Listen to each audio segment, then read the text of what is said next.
ओम शांति।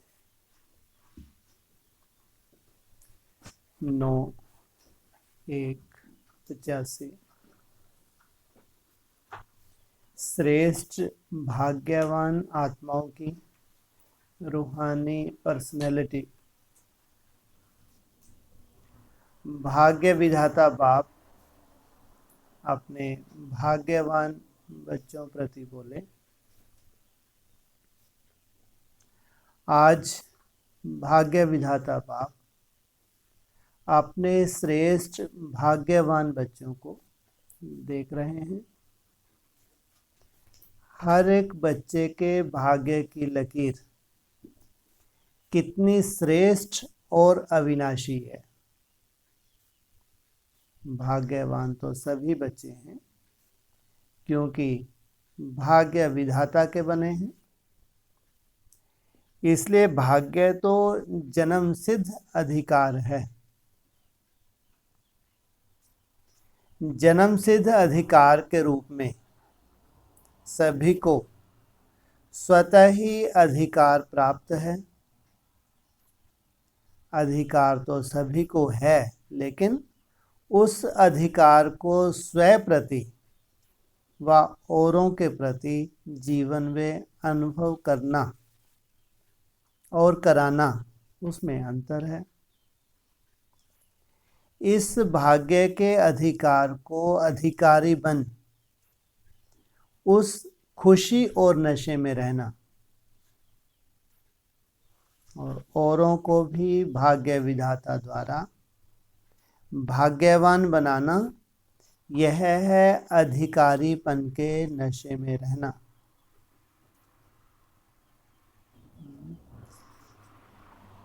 क्या जन्म सिद्ध अधिकार बताया? भाग्य क्या मतलब? क्या मतलब हुआ? श्रेष्ठ भाग्य तुम्हारा जन्म लेते से ही। कहाँ जन्म लिया? कहाँ जन्म लिया है जी? नई दुनिया में। जिन्होंने नई दुनिया में जन्म लिया है, पुरानी दुनिया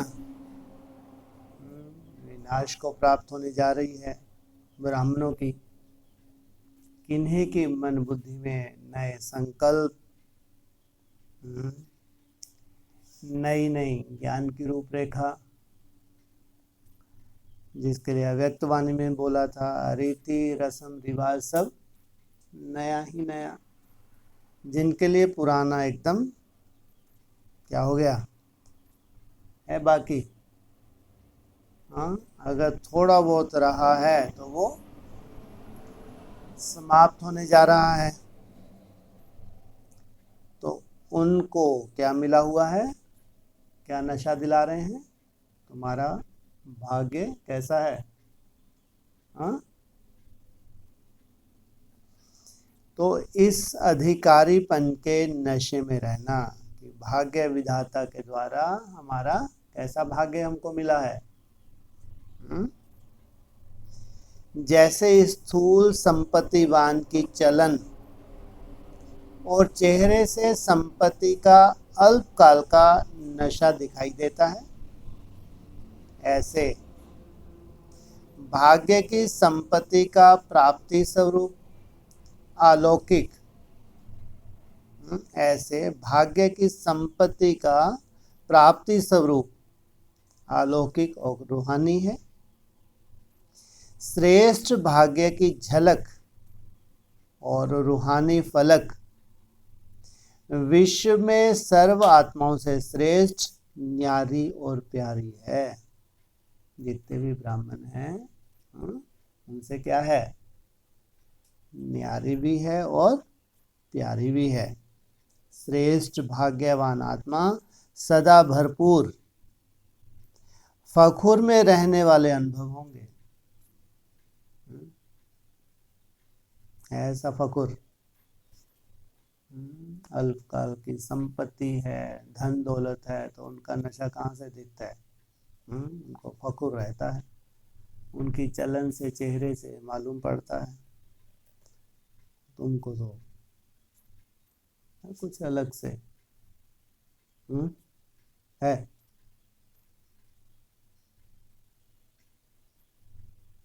तुमको सच्चाई भी नहीं घोटनी आती या ऐसे ही अभी तक भी 80-85 वर्ष हो गए ऐसी ही सच्चाई को घुटाते हुए, वो खुद ही घुट घुट के मर गए। ऐसे औकड़ कोई सच्चाई नहीं है, है सच्चाई।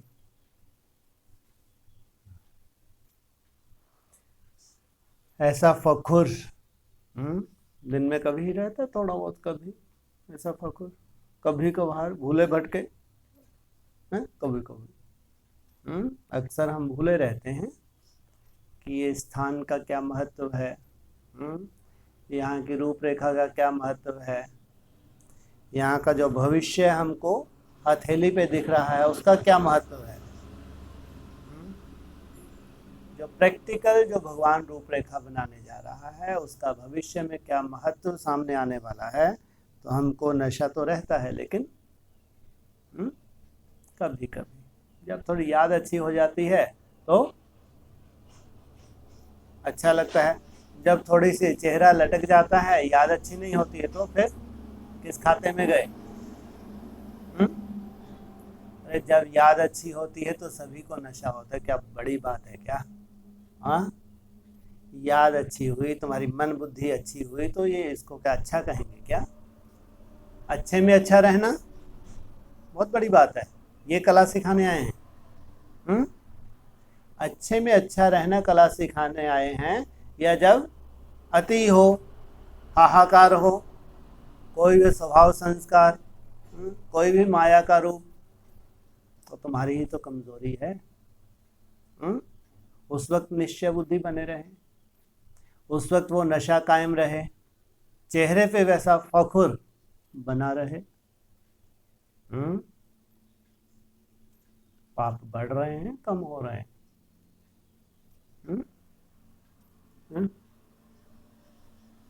पाप बढ़ रहे हैं, कम हो रहे हैं जी, कम हो रहे हैं। वो तो बेचारी धरती माता से पूछो। नहीं तो विस्फोट क्यों होने जा रहा है। ब्राह्मणों की दुनिया में इतने बड़े विस्फोट होने जा रहे हैं, इसका मतलब क्या है। त्राहिमाम त्राहिमाम देवता कब करते हैं। अति का अंत होता नहीं होता, नहीं होता। तो एक तरफ पाप की अति, एक तरफ पुण्य आत्माएं यज्ञ कुंड में क्या करती हैं, लगातार आहुति छोड़ती हैं। लगातार जैसा जैसा पाप बढ़ता है लगातार आहुति छोड़ती हैं। किस लिए, किस लिए छोड़ती हैं आहुति। शांति के लिए, कि इस शांति में हमको शांति की स्थापना करनी। जिनको आहुतियों के लिए आगे आगे बिठा रखा है उनको फकुर है। इतना बड़ा हमारा भाग्य है। थैंक्स भगवान का, जिसने हमको आहुति डालने के लिए आगे आगे बिठा दिया। तो पूछ रहे हैं, फखुर में रहने वाले अनुभव होंगे। दूर से ही श्रेष्ठ भाग्य के सूर्य की किरणें चमकती हुई अनुभव होंगी। भाग्यवान के भाग्य की प्रॉपर्टी की पर्सनैलिटी दूर से ही अनुभव होगी। श्रेष्ठ भाग्यवान आत्मा की दृष्टि से सदा सर्व को रूहानी रॉयल्टी अनुभव होगी। जो भी देखेगा क्या अनुभव होगा, रूहानी रॉयल्टी।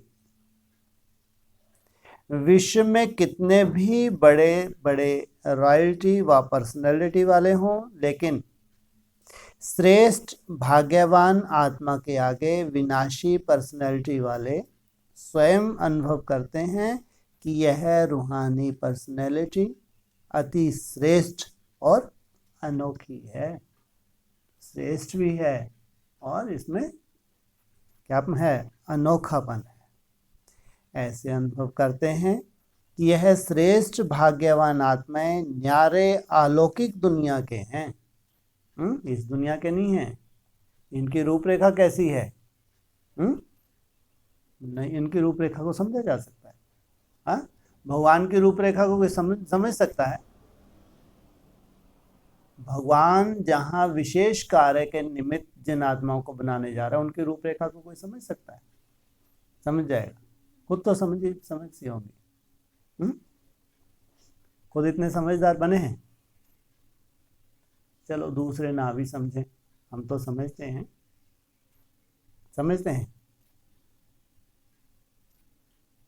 नहीं, समझ में नहीं आ रहा। बातें तो बड़ी बड़ी सुना था नई दुनिया में। अब तो पहले तो फाउंडेशन था। फाउंडेशन के बाद क्या तैयार हुआ? बिल्डिंग भी तैयार हो गई। इतना बड़ा शिवलिंग कैसा है?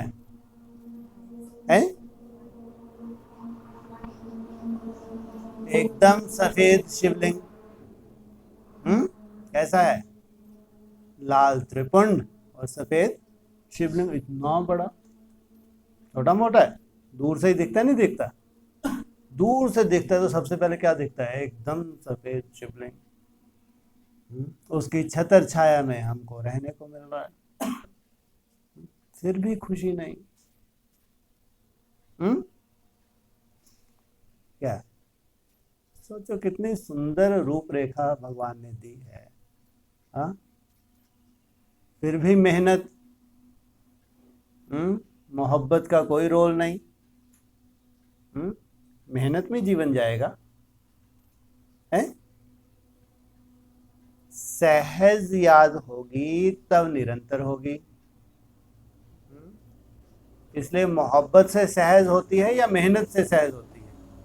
मेहनत से तुम्हारा चेहरा भी थका सा लगता है, बाप रे आज तो बहुत मुश्किल हो गई, आज तो बिंदी नहीं ठुक रही, आज तो ट्रैफिक कंट्रोल बाप रे बाप बन ही नहीं पाया, थके हैं, तरस आता है बाबा। कहाँ फंस गए बेचारे। वो तो उम्मीद थी बस निकले कि निकले। हैं बताओ, तो हाथी तो निकल गया, क्या बची है? 15% पूंछ ही तो बची है। पूंछ में भी लास्ट में जो बाल गोपाल हैं, हाथी के साथ साथ ही पार हो जाते हैं या अटके ही रहते हैं? हैं? तो ये है निश्चय की बात है। अगर निश्चय बुद्धि है, जो स्थूल रूपरेखा दिख रही है वही सूक्ष्म रूप में भी है वो रूपरेखा। इस आधार से निश्चय बुद्धि बने रहना बहुत बड़ी बात हो जाती है। तो रूहानी पर्सनैलिटी अति श्रेष्ठ दुनिया के हैं, अति न्यारे हैं, जिसको अल्लाह लोग कहते हैं। किसके हैं ये? किसके हैं? अल्लाह के हैं। अल्लाह अर्थात,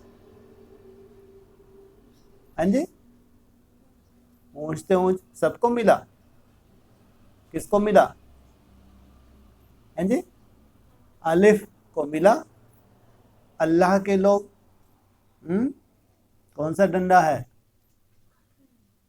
तो सभी क्या हैं? पुरुषार्थ में खड़े डंडे हैं या पड़े हैं? या बैठे हैं, इंतजार कर रहे हैं? क्या कहेंगे इनको? अल्लाह के लोग हैं।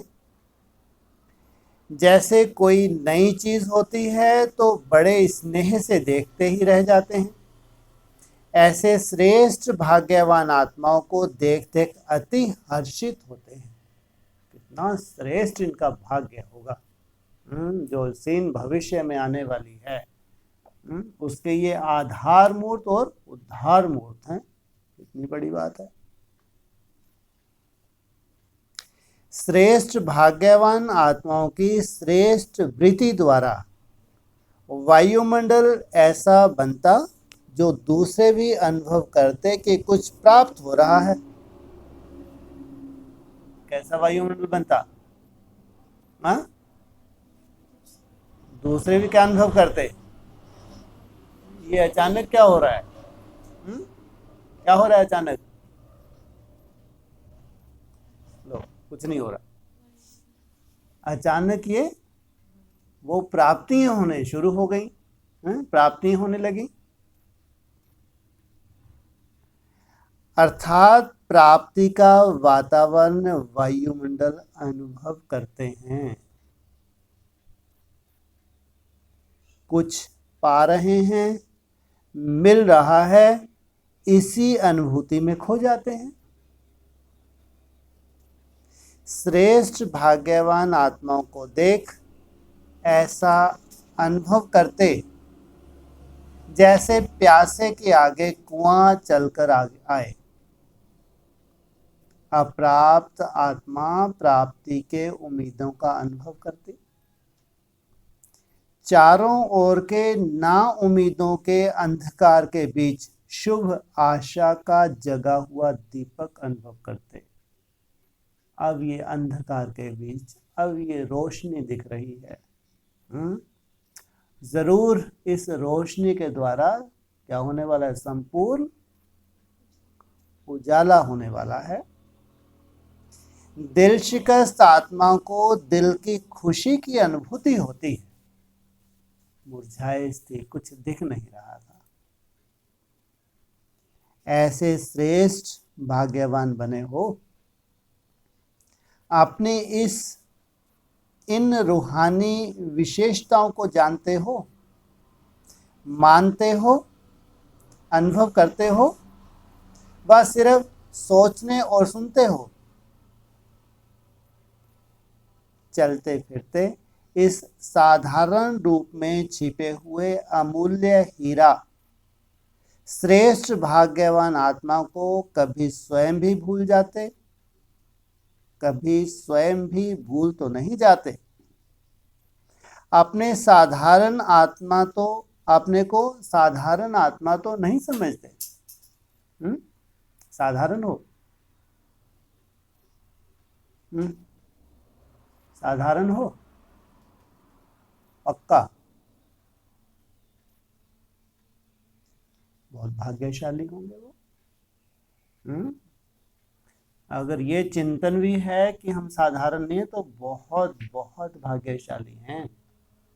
ऐसा नहीं कि उड़ गए एकदम बीज रूप अवस्था में बैठे हैं, ऐसा नहीं। इनको कहेंगे ज्ञान का प्रकाश। इनको कहेंगे बाप का रिगार्ड करने वाले। और नहीं तो चेहरे अगर मुरझाए हुए हैं तो ये क्या करते हैं? बाप का डिसरिगार्ड। तन पुराना है, साधारण है, लेकिन आत्मा महान और विशेष है। सारे विश्व के भाग्य की जन्मपत्री देख लो। क्या? ये जो पूरा ब्राह्मणों का विश्व है, इसकी जन्मपत्री देख लो। आप जैसी श्रेष्ठ भाग्य की लकीर किसी की भी नहीं हो सकती। ये वाणी कितने साल पहले चली थी? है लगभग 40 वर्ष मान लो। और फिर बीच बीच में कितनी बार पढ़ी होगी, सेंटरों पे पढ़ी होगी। आज भी पढ़ रहे हैं। उस वक्त भी किसी ऊपर लागू होती थी 85 में। वही लागू है। अरे उनमें कोई भी नहीं ऐसे बैठे थे जिनके ऊपर ये लागू हो। आप जैसी श्रेष्ठ भाग्य की लकीर किसी की भी नहीं हो सकती। जब ये वाणी चल रही थी तो कोई आत्माएं नहीं थी, है? तो आज आप जैसी श्रेष्ठ भाग्य की लकीर किसी की भी नहीं हो सकती। कारण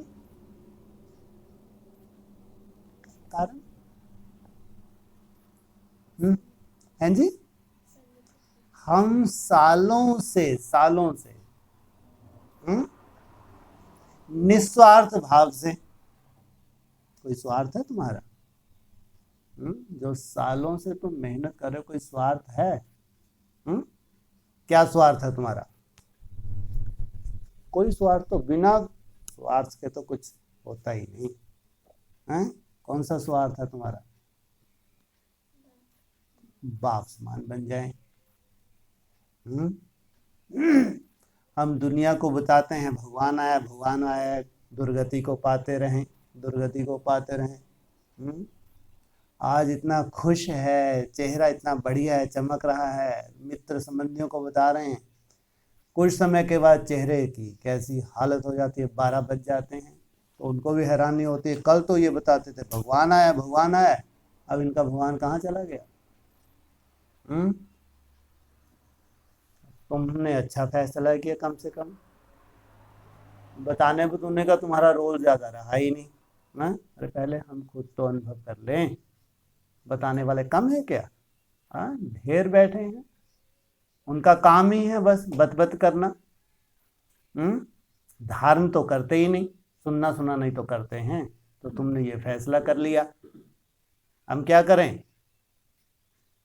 अरे कम से कम भगवान आया है तो हम धारणाएं तो करें। अगर वो आया है, एक ही बार आता है, बार बार आता है? हाँ, कल्प में एक ही बार आया है। और सुनने सुनाने वाला तो बहुत बड़ा परिवार है। तो हम क्यों ना संगठित रूप में क्या करें? धारणाएं करके बाप समान बने, वो आनंद तो लेके देखें। अगर वो शांति का सागर है, आनंद का सागर है, प्रेम का सागर है, सुख का सागर है, तो कितने भरपूर होनी चाहिए आत्मा। और तुमको मालूम पड़ गया अगर ये सब चीजें चाहिए तो इसका आधार क्या है? याद का बल, प्योरिटी का बल, दिव्य गुणों की धारणा का बल। वो भी मेहनत कर रहे हो तुम, तो क्या कहेंगे? आप जैसी श्रेष्ठ भाग्य की लकीर किसी की भी हो नहीं सकती। क्या आपको लगता है कि इतनी मेहनत के बाद भी जो भी स्वभाव संस्कार छोटा मोटा माया का रूप है, तुम्हारी याद की यात्रा में विघ्न है, जो भी है, क्या जो भी भविष्य में प्रत्यक्षता की रूपरेखा बनने जा रही है, कोई भी आत्मा माया के थपाड़े खाए बिना माया जीत बन सकती है? बनेगी? बन सकती है? हाँ, बन सकती है। इसलिए मेहनत किनको लगती है? लगनी तो नहीं चाहिए। और बिना मेहनत के कोई प्राप्ति भी नहीं है। इसलिए ये है विद्यालय, पढ़ाई है ना, यूनिवर्सिटी है, कंपटीशन है।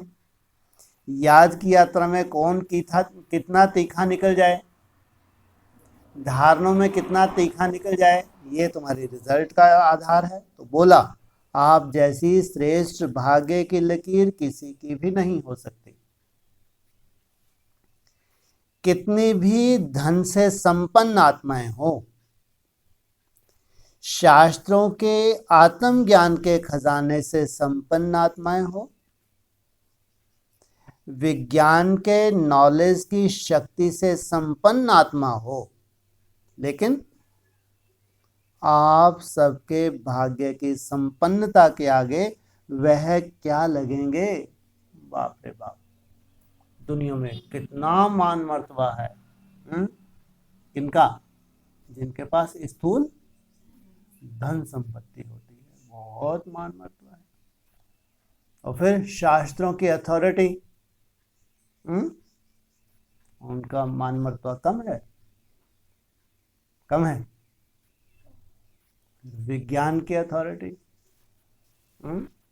आज तो चमत्कार कितने बड़े दिखा रहे हैं। और बाबा क्या कह रहे हैं? तुम्हारे आगे कहीं लग रहे हैं ये सब? तो सोचो तुम्हारा भविष्य कैसा होगा।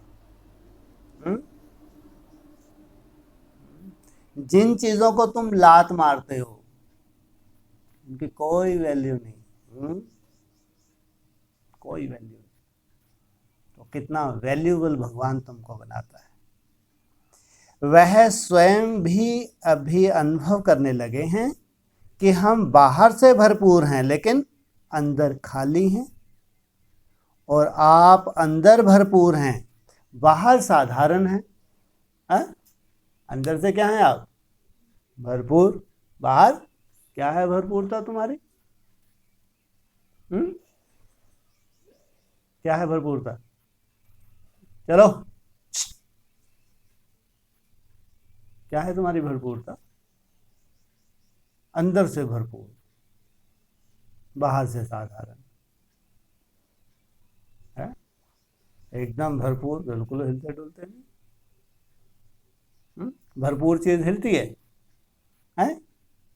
एकदम किसी चीज अच्छे से भर दो तो झलकेगी। क्या है भरपूरता? नहीं तो माया झलकाती ही रहती है। बोलो, तुम्हारी भरपूरता क्या है? ज्ञान की भरपूरता है। ज्ञान सुनने एक के एक, रिसर्च करने वाले एक से एक। नई नई ऐसी ऐसी सोल प्रवेश करती है, नई नई रिसर्च कर देते हैं। हाँ, और कोई मानता भी नहीं आजकल। ज्ञान की कितनी भी रिसर्च कर लो, बोले भैया ऐसे तो बहुत है नई नई रिसर्च करने वाले। हाँ, क्या सबूत है जो तुम्हारा है? जो याद की मेहनत कर रही है, ये भरपूरता है भरपूरता अंदर से। यानी क्या है? याद की मेहनत से कैसे मालूम पड़ेगा तुम भरपूर हो? हिल ही नहीं रहे, एकदम भरे हुए। अरे हिलते भी नहीं, घंटों नहीं हिलते, क्या भरपूरता है? और कब हिलते हो? थोड़ा बैठोगे ऐसे हैं? हिलते कब हो? भरपूर कब हो? हाँ, जितनी एकाग्रता बन रही है ये है तुम्हारी भरपूरता। जितने जास्ती संकल्प चलते हैं ये है तुम्हारी क्या है गगरी? झलकती है। तुम भरपूर हो। है क्या हो तुम? है क्या बोल रहे हैं? आप अंदर से भरपूर हैं, बाहर साधारण हैं। इसलिए अपने श्रेष्ठ भाग्य को सदा स्मृति में रखते हुए समर्थपन के रूहानी नशे में रहो। जो समर्थ है ही उसको नशा याद दिला रहे। रूहा ऐसे समर्थपन के नशे में रहो। सोचो कब बोलना पड़ता है कि इस नशे में रहो? कब बोलना पड़ता है बाबा को? जबकि इतना श्रेष्ठ इनका भाग्य है, इनके पास ऐसे सबूत भी हैं, सब कुछ है, लेकिन तो भी इनके चेहरे पे वो रूहानियत, वो नशा, वो भरपूरता की अनुभूति नहीं होती। तो बाबा कहते हैं ऐसे समर्थपन के नशे में रहो। बाहर से भले साधारण दिखाई दो लेकिन साधारणता में महानता दिखाई दे। तो कर्म कैसे होंगे? साधारण होंगे, अलौकिक होंगे। तो अपने को चेक करो, हर कर्म में साधारणता में महानता अनुभव होती है। जब स्वयं स्वयं को ऐसे अनुभव करेंगे तब दूसरों को भी अनुभव कराएंगे। जैसे और लोग कार्य करते हैं ऐसे ही आप भी लौकिक कार्य व्यवहार भी करते हो। वह अलौकिक अल्लाह लोग होकर कार्य करते हो। एक लौकिक की तरह कार्य, दूसरा अलौकिक अल्लाह के लोग बन के कार्य करना। चलते फिरते सभी के संपर्क में आते यह जरूर अनुभव कराओ जो समझे कि इन्हों की दृष्टि में, चेहरे में न्यारापन है, और देखते हुए स्पष्ट समझ में ना भी आए लेकिन यह क्वेश्चन जरूर उठे कि यह क्या है, यह कौन है। यह क्वेश्चन रूपी तीर बाप के समीप ले ही आएगा। पहले क्या उठेगा? हाँ, अभी जो भी प्रत्यक्षता की सीन है भविष्य की, पहले कौन सा मार्क आएगा उसमें? Question mark. और उसके बाद फिर ढूंढने निकलते नहीं गए, क्वेश्चन सोल्व करने के लिए नहीं आएंगे, नहीं आएंगे। ऐसे श्रेष्ठ भाग्यवान आत्माएं हो। बाप दादा कभी कभी बच्चों के भोलेपन को देख मुस्कुराते हैं। भोलानाथ तो है ही, लेकिन उसके बच्चे भी कैसे हैं? जैसा बाप वैसे बच्चे। तो बाबा मुस्कुराते हैं, मुस्कुराना चाहिए क्या है? बाप समान बच्चे हैं, लेकिन बाप क्या कर रहे हैं? मुस्कुरा रहे हैं। भगवान के बने हैं, लेकिन इतने भोले बन जाते हैं जो अपने भाग्य को ही भूल जाते हैं। सोचो, अपने आप को कोई भूलता है? बाप को कोई भूलता है? तो कितने भोले हो गए। 63 जन्म उल्टा पाठ इतना पक्का किया, जो भगवान भी कहते हैं कि भूल जाओ तो भी नहीं भूलते।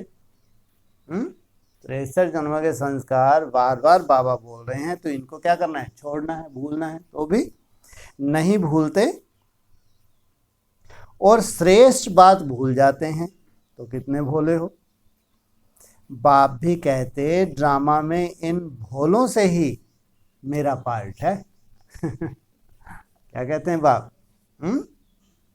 ये जो भोले भोली बैठे हुए हैं, इनसे ही मेरा पार्ट है। बहुत समय भोले बने,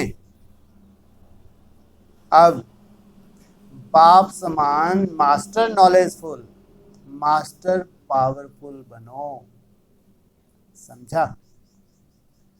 अच्छा, सदा श्रेष्ठ भाग्यवान सर्व को अपने श्रेष्ठ भाग्य द्वारा भाग्यवान बनाने की शक्ति देने वाले, साधारणता में महानता अनुभव कराने वाले, भोले से भाग्यवान बनने वाले, सदा भाग्य के अधिकार के नशे और खुशी में रहने वाले, विश्व में भाग्य का सितारा बन चमकने वाले, ऐसे श्रेष्ठ भाग्यवान आत्माओं को भाग्य विधाता बाप दादा का याद प्यार और नमस्ते। मधुबन निवासी भाई बहनों से, मधुबन निवासी अर्थात सदा अपने मधुरता से सर्व को मधुर बनाने वाले और सदा अपने बेहद की वैराग्य वृत्ति द्वारा बेहद का वैराग दिलाने वाले, यही मधुबन निवासियों की विशेषता है। क्या क्या? एक तो मधुरता, दूसरी बेहद की वैराग्य वृत्ति, मधुरता भी अति और वैराग्य वृत्ति भी अति। ऐसे बैलेंस रखने वाले सदा ही सहज और स्वतः आगे बढ़ने का अनुभव करते हैं। मधुबन की इन दोनों विशेषताओं का प्रभाव विश्व में पड़ता है। चाहे अज्ञानी आत्माएं भी हैं, लेकिन Madhuban light house might house है। केवल लाइट हाउस ही नहीं, साथ साथ माइट हाउस भी है। तो लाइट हाउस की रोशनी कोई चाहे ना चाहे, लेकिन सबके ऊपर पड़ती है। जितना यहाँ का यह वाइब्रेशन होता है, उतना वहाँ समझते हैं कि कुछ न्यारे हैं। चाहे समस्याओं के कारण, चाहे परिस्थितियों के कारण, चाहे अप्राप्ति के कारण, लेकिन अल्पकाल के भी वैराग्य वृत्ति का प्रभाव जरूर पड़ता है। जब आप यहाँ शक्तिशाली बनते हो, तो वहाँ भी शक्तिशाली कोई ना कोई विशेष बात होती है। क्या आप क्या बनने जा रहे हो? शक्तिशाली। वहाँ भी कोई ना कोई विशेष समाचार सुनने को मिलेंगे, नहीं मिलेंगे? है तो बड़े बड़े समाचार सुनने को मिलने वाले हैं। यहाँ की लहर ब्राह्मणों के साथ साथ दुनिया वालों पर पड़ती है। यहाँ तुम अपने अंदर जितना वैराग लाते हो, उतना स्वतः स्थिति परिस्थिति ऐसी बनेंगी कि उनके अंदर भी मौत दिखता है कि अब घर जाना है। सोचो, अगर विशेष निमित्त बने हुए थोड़ा उमंग में आते फिर साधारण हो जाते, तो वहाँ भी उमंग में आते फिर साधारण हो जाते। तो मधुबन एक विशेष स्टेज है। उस स्टेज पर एक एक आत्मा का कितना अपना महत्व होगा। जैसे उस स्टेज पर कोई भाषण करने वाला है या स्टेज सेक्रेटरी है, अटेंशन तो स्टेज का रखेगा ना, या समझेगा यह तो भाषण करने वाले के लिए है। कोई छोटा सा गीत गाने वाला या गुलदस्ता देने वाला भी होगा, तो भी जिस समय वह स्टेज पर आएगा तो उसी विशेषता से अटेंशन से आएगा। तो मधुबन में किस भी ड्यूटी पर रहते हो, अपने को छोटा समझो या बड़ा समझो, लेकिन मधुबन की विशेष स्टेज पर हो। मधुबन माना महान स्टेज, तो महान स्टेज पर पार्ट बजाने वाले महान हुए ना। सभी आपको ऊंची नजर से देखते हैं ना, क्योंकि मधुबन की महिमा अर्थात मधुबन निवासियों की महिमा, जिनके अंदर बेहद की वैराग्य वृत्ति है और मधुरता है। तो मधुबन वालों का हर बोल मोती है। बोल नहीं हो लेकिन मोती हो। जैसे मोतियों की वर्षा हो रही है, बोल नहीं रहे हैं, मोतियों की वर्षा हो रही है, इसको कहा जाता है मधुरता। ऐसा बोल बोलें जो सुनने वाले सोचें कि ऐसा बोल हम भी बोलेंगे। सबको सुनकर सीखने की प्रेरणा मिले, फॉलो करने की प्रेरणा मिले। जो भी बोल निकले वह ऐसे हों जो कोई टेप करके फिर रिपीट करके सुने। अच्छी बात लगती है तब तो टेप करते हैं ना, बार बार सुनते रहें। तो ऐसे मधुरता के बोल हों। ऐसे मधुर बोल का वाइब्रेशन विश्व में स्वतः ही फैलता है। यह वायुमंडल वाइब्रेशन को स्वतः ही खींचता है। तो आपका हर बोल महान हो, हर मनसा संकल्प हर आत्मा के प्रति मधुर हो, महान हो। और दूसरी बात, मधुबन में जितने भंडारे भरपूर हैं उतने बेहद के वैरागी। मधुबन में जितने भंडारे भरपूर उतने बेहद के वैरागी। प्राप्ति भी अति और वैराग्य वृत्ति भी उतनी ही। तब कहेंगे बेहद की वैराग्य वृत्ति। कैसे रहने वाले? कैसे? जनक मिसल बड़ा बड़ा इतना 5-5 फीट का क्या लग गया? क्या लगा? कुछ भी नहीं लगा है। लो, कुछ नहीं लगा। 5-5 2.5 फीट का क्या लगा है? आईना। बेहद की वैराग्य वृत्ति है, चाहिए ही नहीं। है ही नहीं, वो कहाँ बुत्था देखे और उसी के सामने ही खड़े हैं। ये है वैराग्य वृत्ति। कितने बड़े वैरागी हैं। है ही नहीं और हो कोई यूज नहीं। ये है मधुबन निवासी। तब कहेंगे बेहद की वैराग्य वृत्ति है। हो ही नहीं तो वैराग्य वृत्ति कैसी? मिला ही नहीं, दिया ही नहीं, तो उसको कहेंगे हो। और होते हुए भी वैराग्य वृत्ति हो, इसको कहा जाता है बेहद के वैरागी।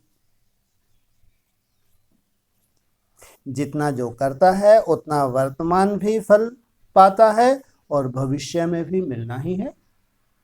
ये तो एकदम पर्सनल पेपर होता है। वर्तमान में सच्चा स्नेह व सबके दिल की आशीर्वादें अभी प्राप्त होती हैं और यह प्राप्त स्वर्ग के राज्य भाग से भी ज्यादा है। यह प्राप्ति स्वर्ग के राज्य भाग से भी ज्यादा है। अभी मालूम पड़ता है कि सबका स्नेह और आशीर्वाद दिल को कितनी आगे बढ़ाती है। तो वह सबके दिल की आशीर्वाद की खुशी और सुख की अनुभूति एक विचित्र है। ऐसे अनुभव करेंगे जैसे कोई सहज हाथों पर उड़ाते हुए लिए जा रहा है। यह सर्व का स्नेह और सर्व की आशीर्वाद इतना अनुभव कराने वाली है। अच्छा, इस नए वर्ष में सभी ने नया उमंग उत्साह भरा संकल्प किया है। उसमें दृढ़ता है ना।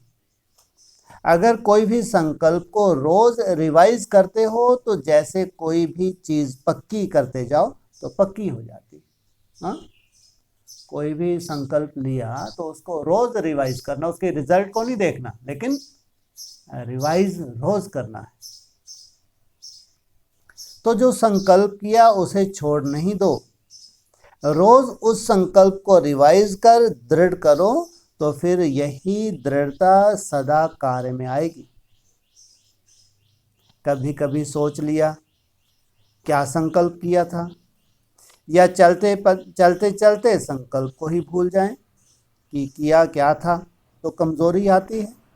रोज रिवाइज करो, तो रोज बाप के आगे रिपीट करो तो पक्का होता जाएगा और सफलता भी सहज मिलेगी। किनको किनको? जो रोज रिपीट करते हैं। सभी जिस स्नेह से मधुवन में एक एक आत्मा को देखते हैं वह बाप जानते हैं।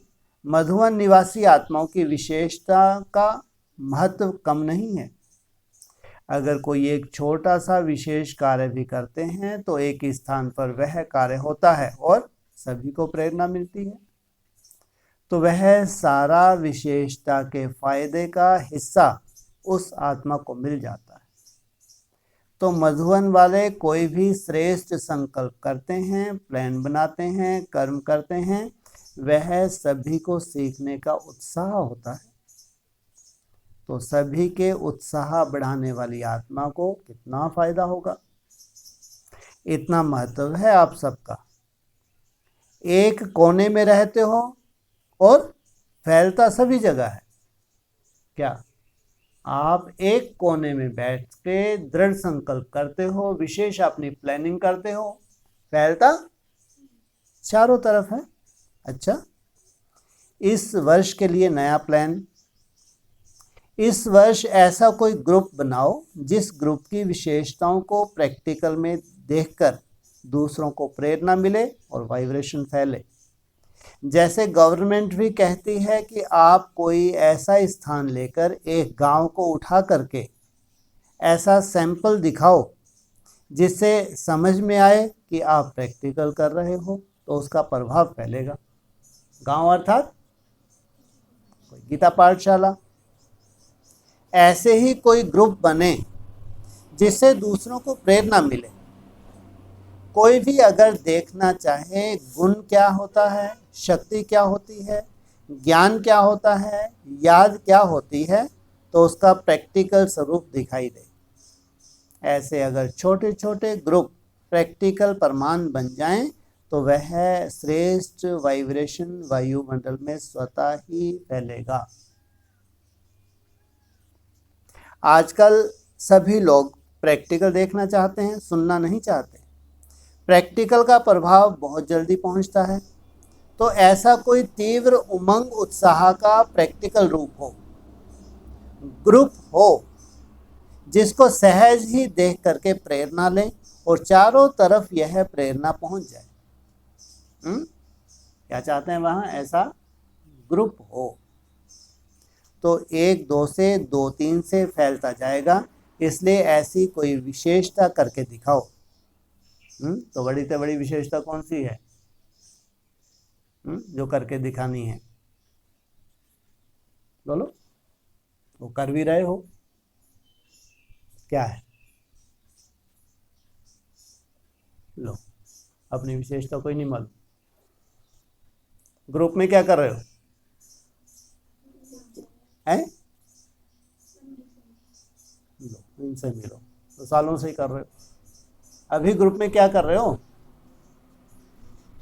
हैं? हाँ, ट्रैफिक कंट्रोल।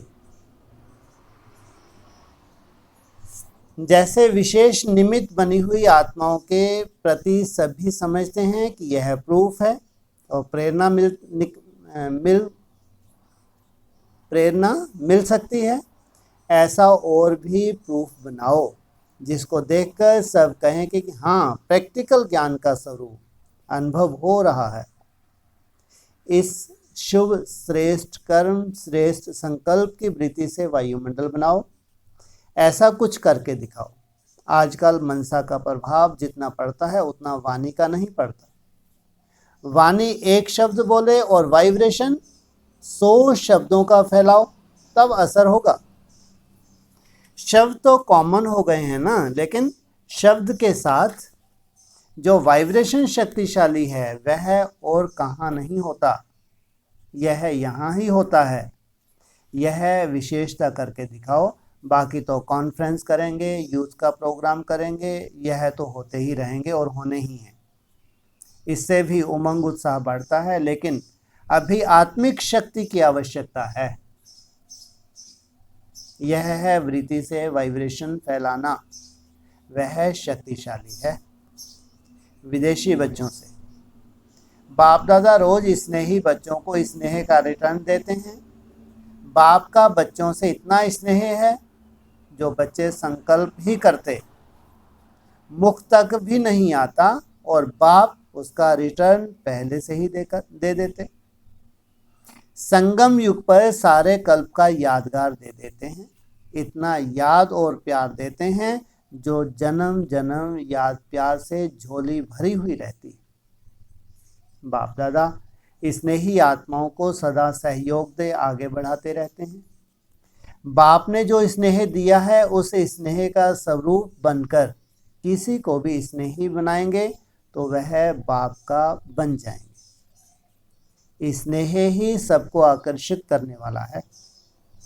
सभी बच्चों का स्नेह बाप के पास पहुंचता रहता है।